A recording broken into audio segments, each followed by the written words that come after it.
اگر عورت نہ ہوتی تو مرد کے پاس سوائے ایک اضافی پسلی کے اور کچھ نہ ہوتا۔ اللہ نے عورت کو اتنا خوبصورت بنایا ہے کہ وہ کسی بھی مرد پر راج کر سکتی ہیں۔ عورت سے بحث ہرگز نہ کریں، خاص کر کے جب وہ جذباتی ہو یا دکھی ہو یا خوش ہو یا غصے میں ہو یا پھر بھوکی ہو یا سانس لے رہی ہو۔ شادی دنیا کا واحد کام ہے جس میں تجربہ نہ رکھنے والوں کو ترجیح دی جاتی ہے۔ بندہ عامل کے پاس جاتا ہے کہ کام نہیں چل رہا اور عامل 10,000 لے کر اپنا کام چلا لیتا ہے۔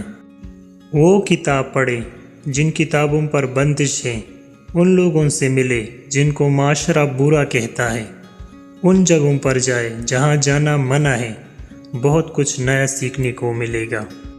اگر آپ ہنسی مذاق نہیں رکھتے اور لطیفوں پر سنجیدہ ہو جاتے ہیں تو یقین جانیے آپ انسانی ارتقاء میں کہیں رک گئے ہیں۔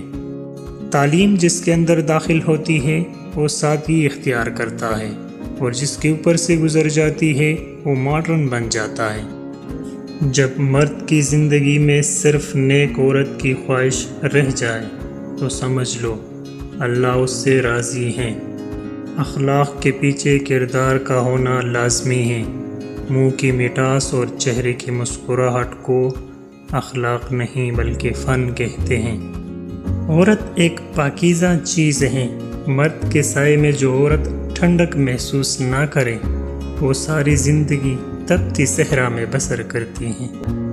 ہزار عشق کرو لیکن اتنا دھیان رہے کہ تم کو پہلی محبت کی بد دعا نہ لگے۔ جو عورت تم سے سچی محبت کرتی ہوگی وہ اکیلے میں مل کر تم سے ایک بات ضرور پوچھے گی کہ اس نے تمہیں اپنے دل میں جو جگہ دی ہے کیا تمہارے دل میں بھی اس کی وہی جگہ مقام ہے؟